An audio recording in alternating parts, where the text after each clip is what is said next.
தர்ணால உட்காந்தாரு. என்ன நீக்கணும்னு கேட்டா என்ன நீக்கணும்னு அவருக்கே தெரியல. எதுக்காக தர்ணால உட்காந்தாரு, என்ன நீக்கணும் எதுவுமே தெரியாம உட்காண்டார். சாதாரண பாமர மக்களுக்கு, அரசியல்வாதிகளுக்கு, பொது வாழ்க்கையில் இருப்பவர்களுக்கு என்ன பாதுகாப்பு இந்த தேசத்தில் இருக்கிறது என்பதைத்தான் அது காட்டுகிறது. இன்று ஹரியானாவில் நடக்கிறது, நாளைக்கு எல்லா மாநிலங்களிலும் பரவும். அந்த கடிதத்தில் எழுதி வைத்ததை ஆய்வு செய்ய வேண்டும். பாஜக ஆளும் ஹரியானா மாநிலத்தில் புரண்குமார் என்ற ஐபிஎஸ் அதிகாரி தற்கொலை செய்து கொண்டிருக்கிறார்.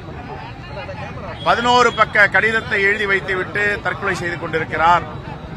அந்த கடிதத்தில் ஆட்சியாளர்களும் அதிகாரிகளும் தன்னை துன்புறுத்தியதாகவும் அவமானப்படுத்தியதாகவும் மனிதனை மனிதனாக நடத்தவில்லை என்றும் பல காரணங்களை சொல்லி தன்னுடைய வாழ்க்கையை அவரே முடித்துக் கொண்டிருக்கிறார்.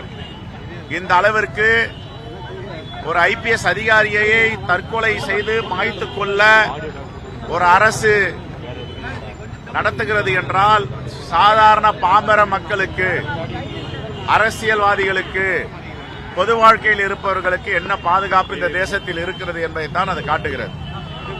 உடனே எங்களுடைய தலைவர் ராகுல் காந்தி அவர்கள் ஹரியானாவுக்கு சென்று அந்த குடும்ப சகோதர சகோதரிகளுக்கு ஆறுதல் சொல்லியிருக்கிறார்.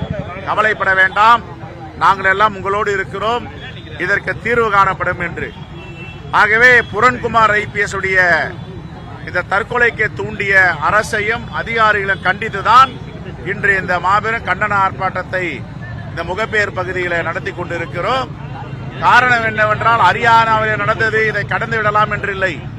இன்று ஹரியானாவில் நடக்கிறது, நாளைக்கு எல்லா மாநிலங்களிலும் பரவும். இதை கண்டிக்க வேண்டும். ஜனநாயக சக்திகள் எல்லாம் கண்டிப்பதற்கு முன்வர வேண்டும்.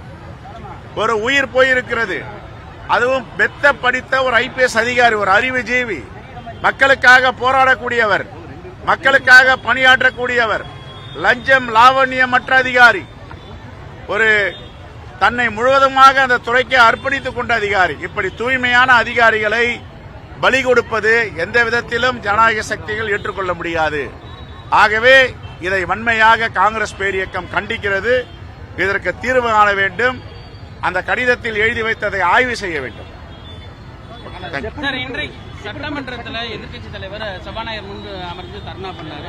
அதாவது முதலமைச்சர் கூட சொன்னாரு, இந்த அவை குறிப்பில் வந்து நீங்க சொல்றதெல்லாம் நீக்கிறோம் அப்படின்னு. ஆனா அவர்கள் ஏற்கனவே திட்டமிட்டு வந்தது போல ஒரு தர்ணா நடத்தி வெளிநடப்பு. அவரு தர்ணால உட்காந்தாரு. என்ன நீக்கணும்னு கேட்டா என்ன நீக்கணும்னு அவருக்கே தெரியல.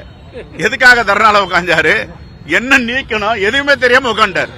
உட்காந்து அது பாட்டு கத்திட்டே இருக்காரு. பேரவைத் தலைவர் அவர்களே, பேரவைத் தலைவர் ஒரு மேனாள் முதலமைச்சராக இருந்தவர், ஒரு எதிர்க்கட்சி தலைவராக இருக்கிறவர், இந்த பகுதியை நீக்க வேண்டும், இது தவறாக சொல்லி இருக்காரு கூட அவரால் சொல்ல முடியலங்க. எதுக்கு வந்தாரு, எதுக்கு பேசினாரு, எதுக்கு தரையில் அமர்ந்தாரு, எதை நீக்க சொன்னா அவருக்கே தெரியல. அதனால இதுதான் இன்றைய எதிர்க்கட்சி தலைவருடைய அரசியல். சார், இப்ப கோவையில திறந்து வச்சிருந்த பாலம் ஜிடி நாயுடு பேர் வச்சிருக்காங்க, ரொம்ப சர்ச்சையாயிட்டு இருக்கு. ஜாதி பேரை வந்து வச்சிருக்காங்க. திராவிட பாரம்பரியத்தில் கட்சி வந்து ஜிடி நாயுடு பேர் வச்சிருக்காங்க, நாயுடு பேர் வச்சிருக்காங்க. தமிழ் ஆயிட்டு இருக்கு. நாயுடு இல்லாம ஜிடின்னு கொடுத்தா இளைஞர்களுக்கு வந்து அதை கொண்டு செல்லணும் திருமாவளவன் சொல்லியிருக்காரு. அது எப்படி பாக்குறீங்க சார்? அந்த பேரை மாத்தி பண்ண எது மக்களுக்கு உகந்ததோ, எதை மக்கள் ஏற்றுக்கொள்வார்களோ அதை வந்து செய்யணும். ஒருவேளை இதுல ஏதாவது தவறுகள் இருந்தால் அது களையப்பட வேண்டும். எம்ஜிஆர் ஆட்சி காலத்தில் சாதி பேர் எடுக்கப்பட்டு விட்டது. தம்பு செட்டி தெருன்னு தம்பு தெருன்னு தான் இருந்தது. கலைஞர் காலத்தில் எடுக்கப்பட்டது. இதெல்லாம் காலங்காலமாக செய்து வருவதுதான். இது எதற்காக வைத்திருக்கிறார்கள், என்ன அடையாளம் என்பதை பற்றி நாங்களும் பேசி வருகிறோம். ஆனால் தலைவர்கள் பெயர்களை வைப்பதும் எடுப்பதும் எல்லா தலைவர்களுக்கும் பொருந்தாது.